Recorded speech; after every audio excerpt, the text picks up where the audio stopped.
Some people say heartbreak doesn't happen in a moment. It happens slowly, across 1,000 little hints you ignore. I didn't know that. Not until the night she said, I don't feel the same anymore. It was last winter, a quiet evening in our small apartment on the east side of the city. The kind of night where the air feels heavy, and the world outside seems to whisper things you don't want to hear. My name is Daniel, and this is the story of how I lost someone I thought I would spend my whole life with. Back then, things felt simple.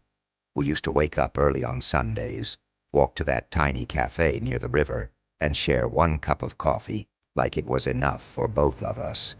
She laughed easily. I trusted too quickly. And together it felt like life finally made sense. But looking back, I realized I was in love with how things used to be, not how they actually were.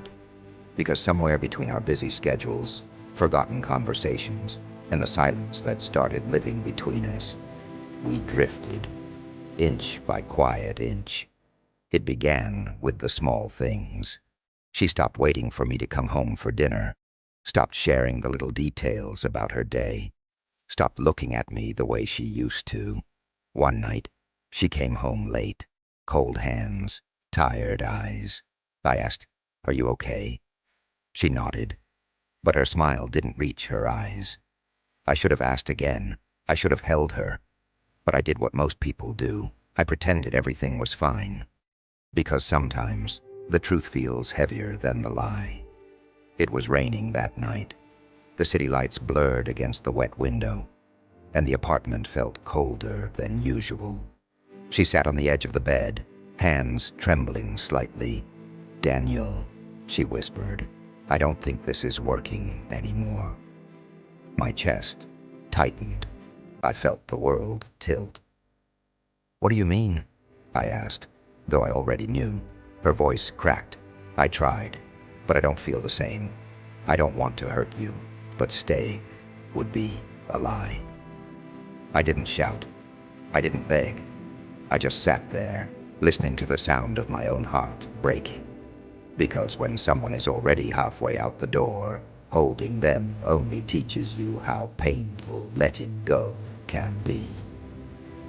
She packed quietly, folded her clothes like she didn't want to disturb the memories still living in that room. Before leaving, she looked at me with eyes filled with guilt and softness. "I'm sorry," she said, and for the first time, I realized she meant it.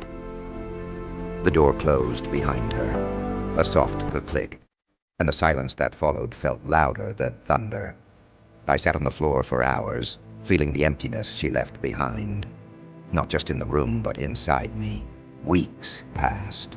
I kept replaying everything, every moment, every laugh, every argument, trying to find the part where I lost her. But heartbreak isn't about one single mistake. It's about all the moments you should have held on tighter, and all the moments you should have let go earlier. One evening, I found a note she left in the desk drawer. "You gave me love when I didn't know how to receive it. I'm sorry I couldn't give you the same in return."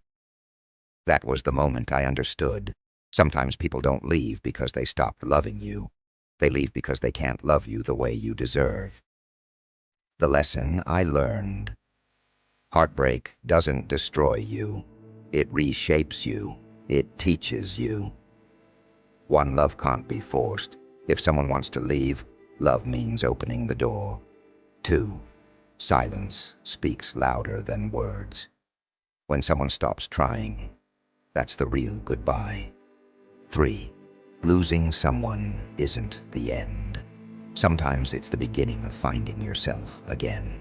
Now the apartment is quiet, but it's a different kind of quiet, a peaceful one. I still think of her sometimes, not with anger, not with sadness, but with a soft understanding. Because some people come into your life to stay, and some come to teach you the kind of love you'll never settle less for again. And that night, the night everything fell silent, was also the night I finally learned how to hear my own heart again.